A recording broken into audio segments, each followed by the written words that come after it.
नमस्कार। देश की बात में हाजिर है। पहले बात हरियाणा के नूंह की, जहां हिंसा के बाद से कई इलाकों में कर्फ्यू के बीच तनाव बरकरार है। हालांकि आज थोड़ी छूट दी गई है। अब हालात सामान्य होने की राह पर बताए जा रहे हैं। दोपहर 12 बजे से 3 बजे तक लोगों को कर्फ्यू में ढील दी गई। नरेंद्र बिजानिया नूंह के नए एसपी बनाए गए। 5 अगस्त तक नूंह में इंटरनेट सेवा बंद रहेगी। नूंह के ताबड़ू में प्रशासन ने कई अवैध झुग्गियों को बुलडोजर चलाकर गिराया। जानकारी के मुताबिक मुख्यमंत्री के आदेश पर यह कार्रवाई हुई। माना जा रहा है कि झुग्गियों में अवैध रूप से आए लोग रह रहे थे। साथ ही सोशल मीडिया पर भी कड़ी नजर रखी जा रही है और भड़काने वालों के खिलाफ कार्रवाई भी हो रही है। एक ग्राउंड रिपोर्ट।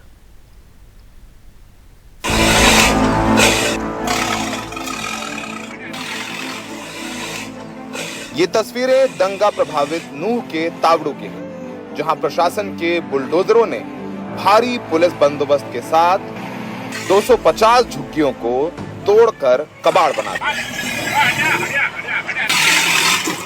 इन झुग्गियों में रहने वाले ज्यादातर अल्पसंख्यक समुदाय के लोग हैं, जो वहां रेडी पटरी लगाकर अपना जीवन यापन कर रहे थे। प्रशासन का दावा है कि जिनकी झुग्गियां तोड़ी गई हैं, उनमें से कुछ नूंह हिंसा में शामिल थे और ये झुग्गियां गैर कानूनी तरीके से सरकारी जमीन पर बनाई गई। लेकिन मुसलमानों की झुग्गियों पर चले बुलडोजर की टाइमिंग पर सवाल उठ रहे हैं।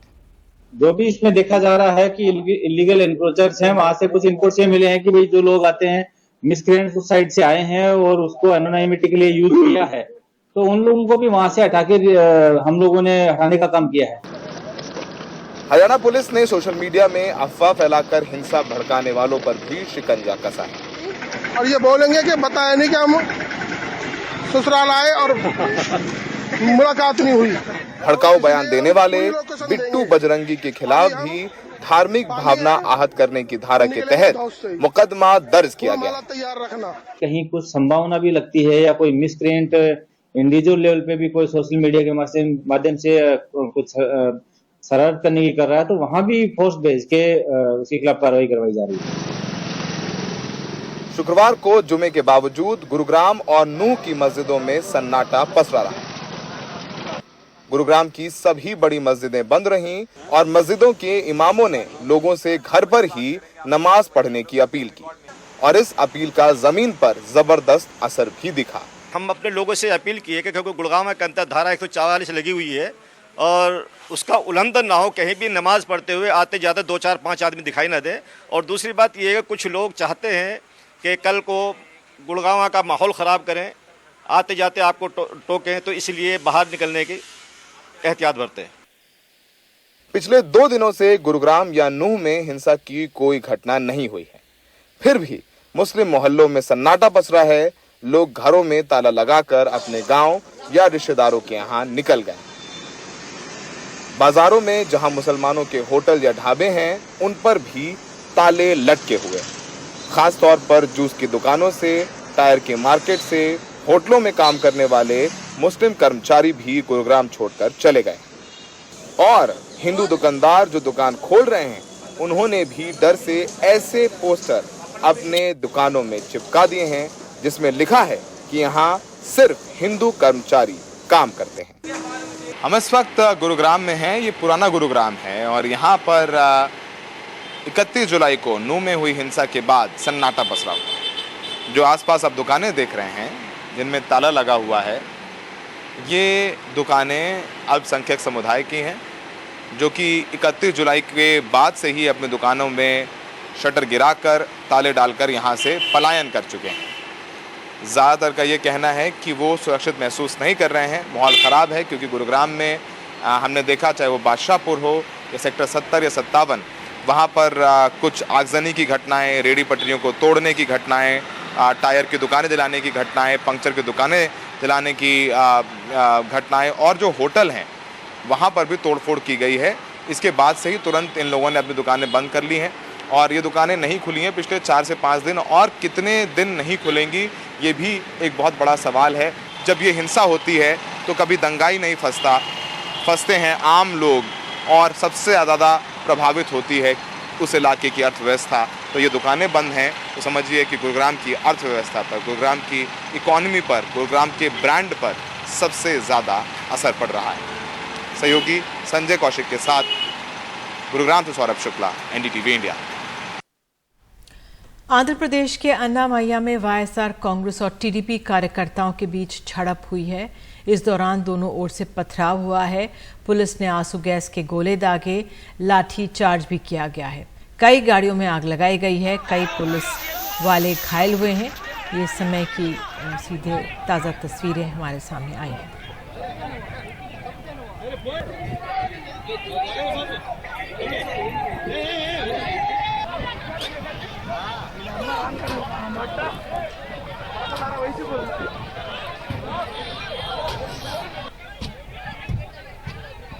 हमारे साथ हमारी सहयोगी उमा सुधीर मौजूद हैं। उमा, क्या मसला है ये, क्यों इस तरह की यहाँ पर दृश्य हिंसा देखने को मिल रही है? तेलुगु देशम के जो अध्यक्ष हैं चंद्रबाबू नायडू, वो उस एरिया का पर्यटन कर रहे थे, वो उस एरिया को विजिट कर रहे थे, पॉलिटिकल विजिट। जैसे कि आप जानते हैं, इलेक्शन से पहले वो टूरिंग कर रहे हैं और ये रायलसीमा एरिया में अन्नामय्या जो डिस्ट्रिक्ट है, वहां पर अंगलू जो कुरबालाकोटा नाम का एक मंडल है, वहां पर जो जब चंद्रबाबू नायडू जी का जो ग्रुप है वो जो वहां पे पहुंचे तो आगे से वाईएसआरसीपी कैडर आए और पथराव वगैरह शुरू हो गया और दोनों तरफ पथराव होने लगा। और इस बीच पुलिस आई और उन्होंने सिचुएशन को कंट्रोल करने की कोशिश की। कुछ लाठीचार्ज भी हुआ। जैसे कि आप देख सकते हैं, उस एरिया में बहुत टेंशन है और बहुत सारे तेलुगु देशम के जो कार्यकर्ता हैं वो घायल भी हुए हैं और उनको अस्पताल ले जाया गया है। वाईएसआरसीपी द्वारा आरोप ये लगाया जा रहा है कि तेलुगु देशम के लोगों ने, उनके कार्यकर्ता ने पुलिस पर भी पथराव किया और कुछ पुलिस के कर्मी भी मारे गए हैं। लेकिन बात यही है कि जब तेलुगु देशम और वाईएसआरसीपी के कैडर आमने सामने आते हैं तो क्लैशेस हो ही जाते हैं और ये अक्सर हो रहा है। जहाँ पे भी जस्ट पिछले हफ्ते की बात है कि हमने देखा पलनाडु एरिया में भी ऐसे ही क्लैशेस हुए थे जब तेलुगु देशम के लोग एक रैली निकाल रहे थे तो वाईएसआरसीपी वालों ने आके उनको रोका और फिर ये एक तरह की जो पॉलिटिकल लड़ाई है वो स्ट्रीट फाइट में बदल जाता है आंध्र प्रदेश में, क्योंकि बहुत समझा जा रहा है कि बहुत क्लोज फाइट है तेलुगु देशम और वाईएसआरसीपी के बीच और दो ही पार्टी है, बाइपोलर फाइट है यहाँ पे और कास्ट के तौर पे भी दोनों पार्टी से एक तरह से डिवाइडेड कहा जा सकता है। रेड्डी समुदाय जो है राजनीतिकली वो एक पावरफुल जो ग्रुप है वाईएसआरसीपी के साथ है और कम्मा ग्रुप तेलुगु देशम के साथ है। तो विलेजेस में अगर आप देखेंगे तो लोग एक तरफ को या दूसरी तरफ को बहुत सारे लोग ऐसे रहते हैं और इस वजह से टेंशन बहुत ज्यादा बढ़ जाते हैं। बिल्कुल उमा, इस जानकारी के लिए धन्यवाद। तो ये हिंसक तस्वीरें आंध्र प्रदेश के अन्नामय्या से दिख रही हैं। वाईएसआर कांग्रेस टीडीपी के कार्यकर्ता भिड़ गए थे और चुनाव करीब हैं, एक तरह से इसका ये पहलू भी है। और आगे बढ़ते हैं इन खबरों से देश के बाद में। मोदी सरनेम केस में कांग्रेस नेता राहुल गांधी को बड़ी राहत मिली है। सुप्रीम कोर्ट ने राहुल गांधी की सजा पर रोक लगा दी है। इसके साथ ही उनकी संसद की जो सदस्यता बहाल हो जाएगी। राहुल गांधी की सजा पर रोक लगाते ही सुप्रीम कोर्ट ने कहा है कि उनकी टिप्पणी गुड टेस्ट में नहीं थी, सार्वजनिक जीवन में सतर्क रहना चाहिए। सुप्रीम कोर्ट ने सुनवाई के दौरान पूछा कि राहुल गांधी को अधिकतम 2 साल की सजा दी गई। निचली अदालत ने ये कारण नहीं दिए कि पूरे 2 साल की सजा क्यों दी गई। हाई कोर्ट ने भी इस पर पूरी तरह से विचार नहीं किया। सुप्रीम कोर्ट की राय रही कि सजा बरकरार रहती तो राहुल के चुनावी क्षेत्र के सभी लोगों के साथ अन्याय होता। बहरहाल राहुल गांधी की सजा पर रोक लगने से कांग्रेस नेता जश्न मना रहे हैं। कांग्रेस नेता अधीर रंजन चौधरी ने संसद भवन में वी फॉर विक्ट्री के नारे लगाए। उन्होंने कहा कि ये सत्य की जीत है।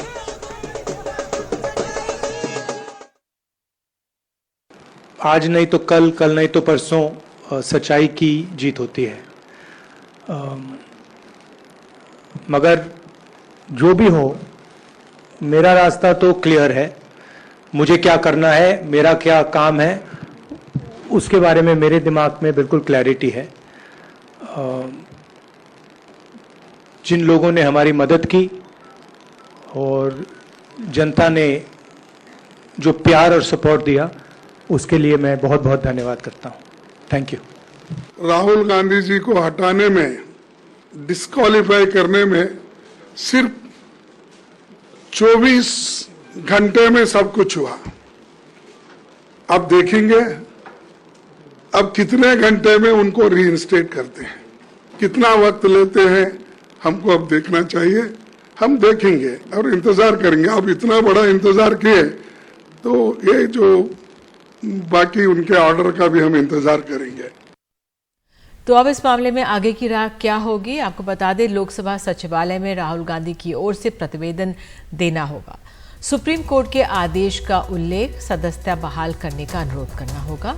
लोकसभा सचिवालय के अधिकारी आदेश का अध्ययन करेंगे। इसके बाद राहुल गांधी की सदस्यता बहाल करने का आदेश जारी होगा।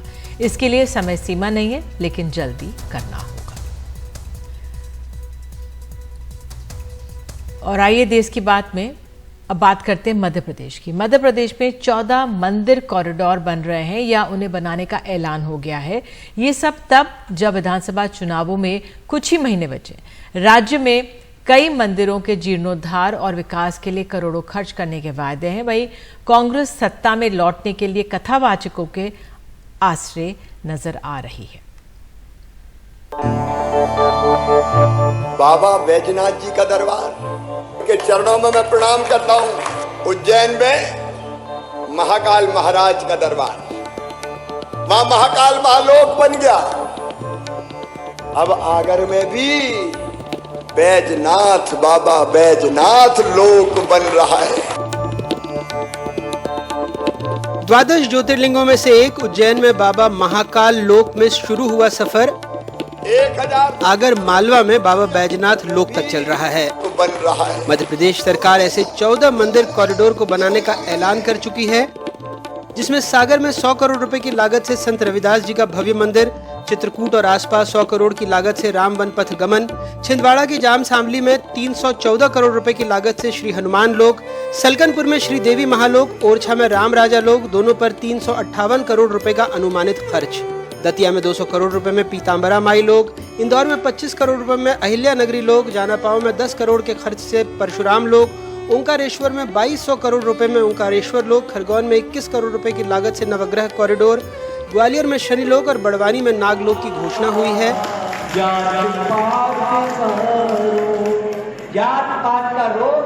बीजेपी कॉरिडोर का ऐलान कर रही है, तो वहीं राज्य में 89 विधानसभा सीटें ऐसी हैं जहां पंडोखर सरकार बागेश्वर धाम के धीरेन्द्र शास्त्री और कुबेरेश्वर धाम के कथावाचक प्रदीप शास्त्री का प्रभाव दिख रहा है।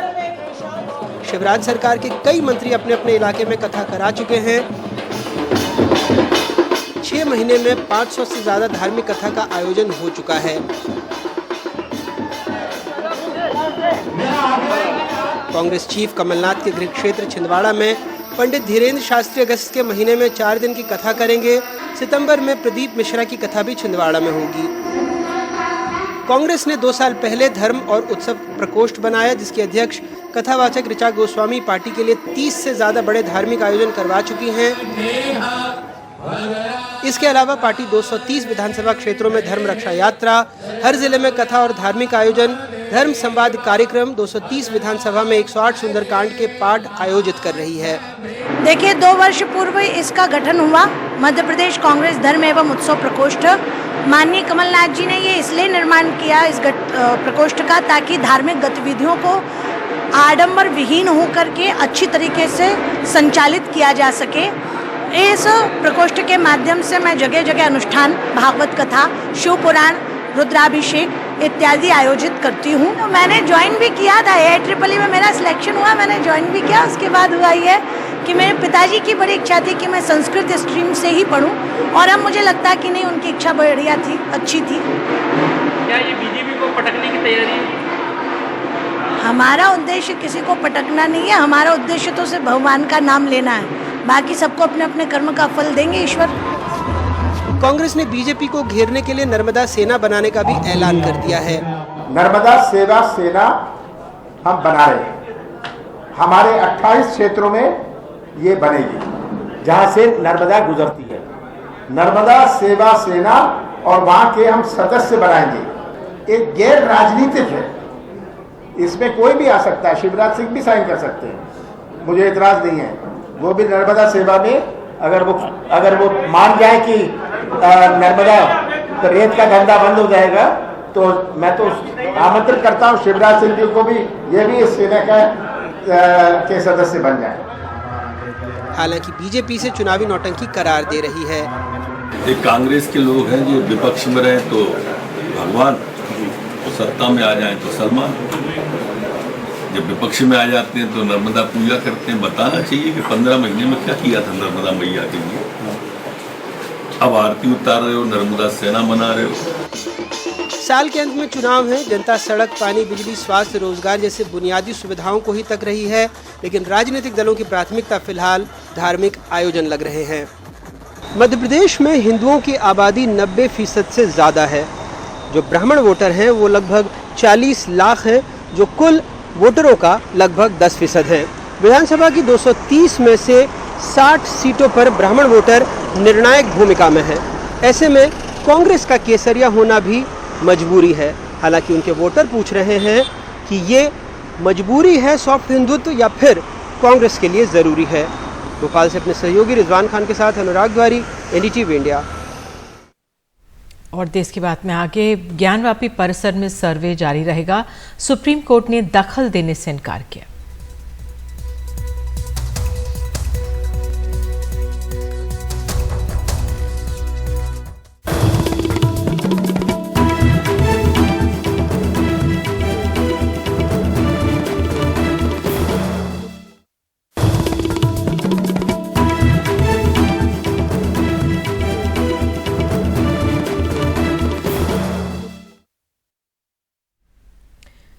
ज्ञानवापी परिसर में सर्वे जारी रहेगा। सुप्रीम कोर्ट ने आज दखल देने से इनकार किया है। इलाहाबाद हाईकोर्ट का एएसआई सर्वे का आदेश बरकरार रखा है।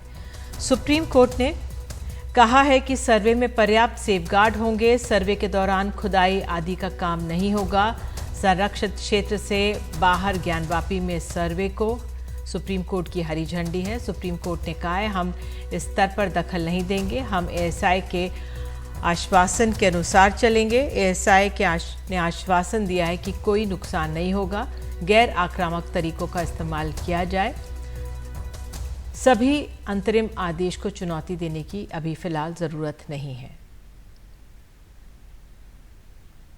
मुझे लगता है सबसे इम्पोर्टेंट बात ये थी कि ये पूरा जो सर्वे की एक्सरसाइज है ये बिना स्ट्रक्चर को डैमेज किए हुए करी जाएगी। ये सबसे इम्पोर्टेंट बात है और वहां पे कोई एक्सकेवेशन नहीं होगा। ये दूसरी इंपॉर्टेंट बात है।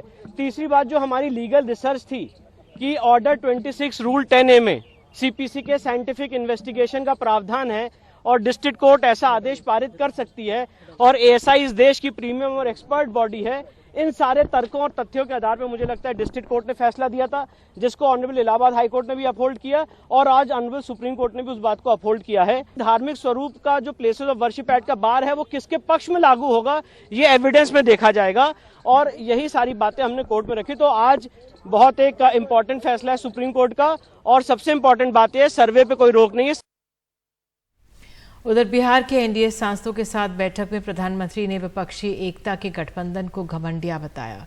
सूत्रों के हवाले से खबर है कि बैठक में प्रधानमंत्री ने कहा कि इसे इंडिया नहीं घमंडिया गठबंधन कहें। यूपीए बदनाम हो गया था इसलिए इन्होंने अपने नाम पर को बदलकर INDIA रख लिया। इस मौके पर प्रधानमंत्री ने एनडीए सांसदों को कहा कि राजनीति से ऊपर उठकर सर्व समाज के नेता बने।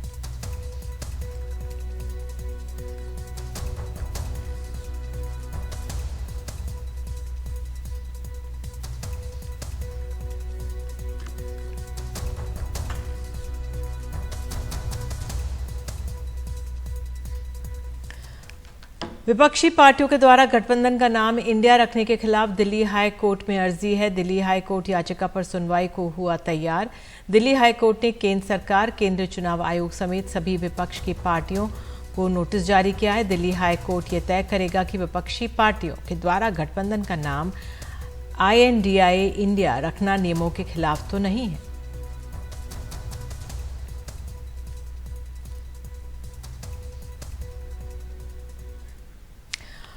और देश की बात पे खबर है अब महाराष्ट्र के पुणे से।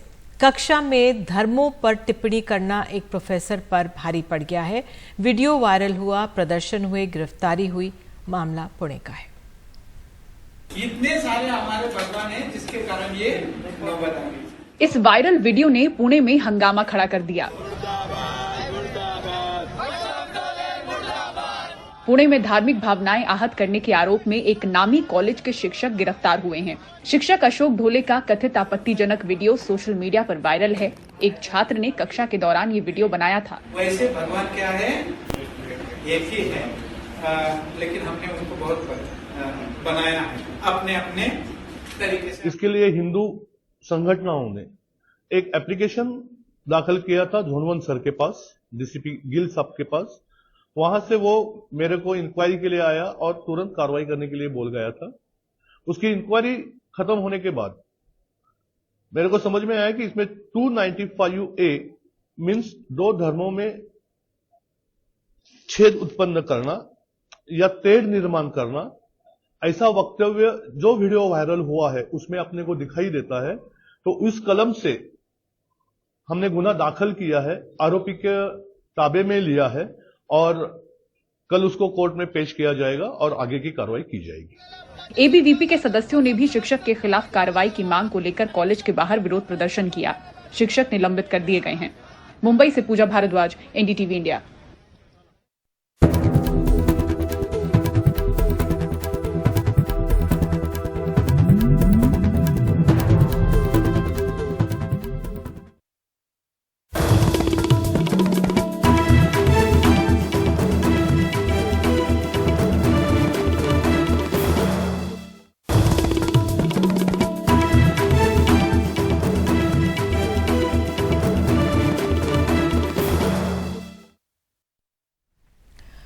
मशहूर आर्ट डायरेक्टर नितिन देसाई की खुदकुशी का मामला गंभीर होता जा रहा है। गुरुवार को विधानसभा में मामला उठा तो गृह मंत्री देवेंद्र फडणवीस ने कर्ज देने वाली कंपनी की भूमिका की जांच की घोषणा की। इस बीच पुलिस को नितिन देसाई का ऑडियो मैसेज मिला है जिसमें उन्होंने कुछ नाम लिए हैं, इसलिए पुलिस अब इस मामले में आपराधिक जांच की दिशा की तरफ बढ़ सकती है। अपने परिश्रम और काबिलियत से शून्य से शिखर तक पहुंचने वाले मशहूर आर्ट डायरेक्टर नितिन देसाई अपने जीवन का अंत कुछ इस तरह करेंगे, ये किसी ने सोचा भी नहीं था। यही वजह है कि नितिन देसाई की खुदकुशी का मामला महाराष्ट्र विधानसभा में भी गूंजा। बीजेपी विधायक आशीष शेलार ने देसाई को खुदकुशी के लिए मजबूर करने वाले कारणों की भी जांच करने की मांग की। जो कंपनी काम कर रही थी वो एडलवाइज, उसके प्रमुख रशेश शाह, एडलवाइज के ARC, इन्होंने कैसा काम किया इसकी इंक्वायरी होनी चाहिए। मेरे पास और 2 ऐसे प्रकरणों के बारे में जानकारी है जहां एडलवाइज का कार्य पद्धति, काम करने का तरीका, कर्जा देना, कर्जा खरीदना और उसके ऊपर बाद में दबाव डालना, इसके ऊपर सवालिया निशान है। और इसके लिए मैंने सदन में मांग की कि सिर्फ अननेचुरल डेथ इतनी इंक्वायरी नितिन चंद्रकांत देसाई के केस में न हो, उसके साथ साथ ये रशेश शाह, एडलवाइज और उनकी ARC, इनकी भूमिका कानून के ऊपर थी क्या, इसकी भी इंक्वायरी हो। सवालों में एडलवाइज ARC कंपनी है। पता चला है कि नितिन देसाई ने करजत में अपने ND स्टूडियो के लिए 180 करोड़ रुपए का कर्ज लिया था, जो बढ़कर 252 करोड़ रुपए हो गया है। नितिन इसे चुकाने का दबाव सहन नहीं कर पाए। विधानसभा में मुद्दा उठने के बाद उप मुख्यमंत्री देवेंद्र फडणवीस ने कर्ज देने वाली कंपनी की भूमिका की जांच करने की घोषणा की है। कुठेही जाणीवपूर्वक वेगळ्या पद्धतीनं ARCच्या माध्यमातनं ARC की तरफ से उनका स्टूडियो कब्जे में लेने के लिए किसी और तरीके से उन पर दबाव डालने की कोशिश करी गई क्या? कोई और तरीके से उन पर जबरदस्ती की गई या फिर नियम के बाहर इंटरेस्ट लगाकर उन्हें उसमें फंसाने की कोशिश की गई? इन सब की जांच सरकार करेगी। त्याच्यामध्ये त्यांना फसवण्याचा प्रयत्न झाला का, या सगळ्या गोष्टीची चौकशी निश्चितपणे सरकार करेल। इस बीच एडलवाइज ARC ने बयान जारी कर बताया है कि मामले में NCLT की मुंबई पीठ ने 25 जुलाई 2023 को अपने फैसले में नितिन देसाई की company ND art world private limited के खिलाफ कॉर्पोरेट दिवाला समाधान प्रक्रिया शुरू करने का आदेश दिया है। ND आर्ट ने इसके खिलाफ दिल्ली में NCLT की प्रधान पीठ में अपील की थी, जिसे पीठ ने 1 अगस्त 2023 को खारिज कर दिया था। कंपनी के बयान में कानूनी प्रक्रिया का पालन करने और जांच में सहयोग करने का दावा भी किया गया है। नितिन देसाई के ऊपर कर्ज बढ़ने की एक वजह बॉलीवुड का काम नहीं मिलना भी बताया जा रहा है। तो क्या इसके लिए किसी का दबाव था? इस बीच पुलिस के हाथ 11 ऑडियो क्लिप लगी हैं जिसे नितिन देसाई ने खुदकुशी के पहले रिकॉर्ड किया था। पुलिस के मुताबिक ऑडियो क्लिप में नितिन देसाई ने कुछ ऐसे लोगों के नाम लिए हैं जिनसे वो परेशान चल रहे थे। पुलिस ने अब ऑडियो क्लिप की फॉरेंसिक जांच के लिए उसे एफएसएल भेजा है और दावा किया है कि रिपोर्ट आने के बाद एडीआर एफआईआर में भी तब्दील हो सकती है। मुंबई से अपने सहयोगी सोहित मिश्रा और कैमरामैन राजन दयालकर और अल्ताफ के साथ सुनील सिंह, एनडीटीवी इंडिया।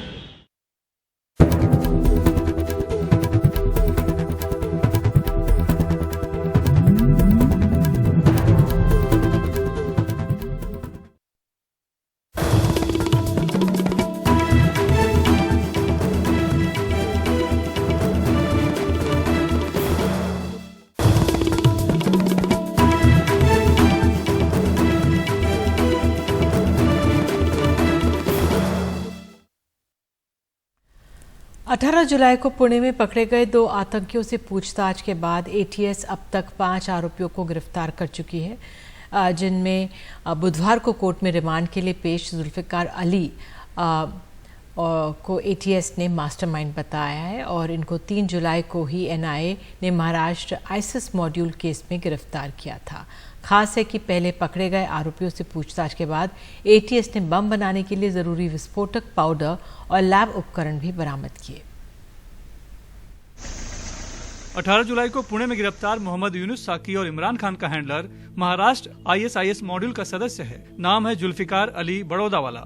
जुल्फिकार को 3 जुलाई को राष्ट्रीय जांच एजेंसी एनआईए ने ठाणे से गिरफ्तार किया था। अब पुणे एटीएस ने उसे अपनी हिरासत में लेकर तहकीकात शुरू कर दी है। पुणे एटीएस के मुताबिक पूछताछ के दौरान पहले से गिरफ्तार आरोपियों ने बताया कि जुल्फिकार अली उनका मेन बॉस है। जुल्फिकार अली ही उन्हें आदेश देता था और वही पैसों का इंतजाम भी करता था। खास बात है कि जुल्फिकार उस महाराष्ट्र आईएसआईएस मॉड्यूल का सदस्य है जिसके 5 लोगों को एनआईए ने पकड़ा है, जबकि 18 जुलाई को पकड़े गए मोहम्मद यूनुस साकी और इमरान खान अल-सुफा आतंकी संगठन के सदस्य हैं और पिछले 1.5 साल से पुणे में रहकर बम बनाने की ट्रेनिंग के साथ साथ विस्फोटक और उपकरण जमा कर रहे थे। सातारा और कोल्हापुर के जंगलों में बम धमाकों की ट्रेनिंग भी ले चुके हैं। एटीएस आरोपियों के पास से अब तक बम बनाने के लिए जरूरी सामान, जिसमें रासायनिक powder, charcoal, thermometer, dropper, soldering gun, multimeter, छोटे बल्ब, बैटरी, अलार्म घड़ी, केमिकल और लैब उपकरण जब्त कर चुकी है। मोहम्मद यूनुस साकी और इमरान खान को 18 जुलाई को पुणे की कोथुड़ पुलिस ने बाइक चोरी के शक में गिरफ्तार किया था। जांच में पता चला कि दोनों के खिलाफ राजस्थान में एक केस में एनआईए ने 5-5 लाख रुपए इनाम घोषित कर रखा है और अब दोनों के तार महाराष्ट्र आईएसआईएस मॉड्यूल से जुड़ने के बाद एटीएस खुद हैरान है। इनके पास से मिले केमिकल, विस्फोटक और उपकरण से साफ है कि दोनों मॉड्यूल साथ में मिलकर किसी बड़ी आतंकी साजिश को अंजाम देने की फिराक में थे। लेकिन क्या और कहां, महाराष्ट्र एटीएस के पास अभी इसका कोई जवाब नहीं। 18 जुलाई को मोहम्मद यूनुस साकी और इमरान खान के साथ शाहनवाज भी था, लेकिन वो भागने में कामयाब रहा। पुणे एटीएस ने उसके बाद दोनों को पुणे के कोंढवा में किराए का मकान दिलाने वाले और उसके पैसे का इंतजाम करने वाले 2 और आरोपियों सहित जुल्फिकार अली बड़ौदा वाला को तो गिरफ्तार कर लिया है, लेकिन झारखंड के हजारीबाग का रहने वाला शाहनवाज आलम अब भी पकड़ के बाहर है। मुंबई से कैमरामैन अल्ताफ के साथ सुनील सिंह, एनडीटीवी इंडिया के लिए।